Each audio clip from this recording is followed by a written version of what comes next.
Merci Madame la Présidente, mes chers collègues. Pour tout vous avouer, nous avons été surpris. Surpris parce que vos recommandations arrivent 2 semaines en retard et auraient dû en effet être déposées au conseil d'administration d'Île-de-France Mobilité. Surpris aussi car nous n'avons pas attendu vos recommandations pour agir en ce sens. Néanmoins, je suis d'accord avec vous sur un point. Comme vous l'avez si bien dit, les bus sont un outil essentiel pour le désenclavement de nos territoires les plus éloignés. Ils permettent aussi de mieux connecter les zones rurales de nos quartiers et nos villes, là où aucun transport n'irait.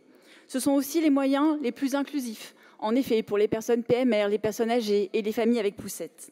C'est pourquoi la région Île-de-France, Île-de-France Mobilité et leur présidente Valérie Pécresse sont engagées depuis plus de 10 ans dans une révolution profonde de ce mode de transport.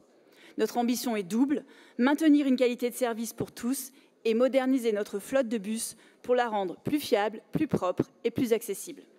Et les résultats sont là. Plus de 50% des bus ont été renouvelés et d'ici 2029, l'ensemble de la flotte sera électrique ou biogaz. En 2024, ce sont 1000 nouveaux bus propres qui ont été mis en circulation et plus de 65 dépôts convertis en biométhane ou à l'électrique. Enfin, ce sont 2,8 milliards d'euros qui ont été investis depuis 2018 pour le renouvellement de notre flotte. Concernant les DSP, il y a quelques semaines, le conseil d'administration d'Île-de-France Mobilité s'est réuni, M. Batty peut en être témoin, pour dresser un bilan global des DSP en cours sur notre territoire. Et le bilan est positif et nous pouvons en être fiers. Avec une régularité en moyenne de 91%, soit 5 points de plus qu'avant l'ouverture à la concurrence. Un résultat que nous continuerons à améliorer aux côtés de nos partenaires. Alors bien sûr, les défis demeurent. La fraude reste trop élevée, parfois au-delà de 30%. C'est pourquoi nous avons lancé un plan de lutte contre la fraude pour restaurer la confiance et mieux ajuster l'offre et la réalité de la fréquentation. Nous restons également attentifs aux difficultés ponctuelles, comme celles rencontrées dans les services PAM.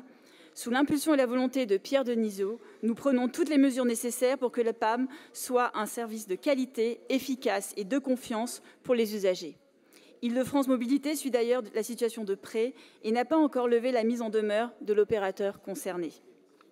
Enfin, concernant Paris, la situation reste préoccupante et je peux en effet vous le dire. Entre la réduction de 50% des voies de bus entre 2015 et 2025 et une vitesse moyenne qui chute sous 11 km à l'heure, la qualité du service pâtit lourdement des choix de la majorité municipale en place qui préfère la pagaille entre les différents modes de déplacement plutôt qu'une véritable synergie. Alors oui, mes chers collègues, cette révolution est bien en marche et soyez assurés que la majorité régionale, Île-de-France Mobilité et tous les agents que je tiens d'ailleurs à saluer également sont au rendez-vous pour faire de bus un transport du quotidien plus fiable, plus accessible, plus écologiste et plus respecté pour tous les franciliens. Merci. Nous conseillons en effet de déposer ce vœu au conseil d'administration Île-de-France Mobilité, sinon nous voterons défavorablement. Merci. Merci beaucoup.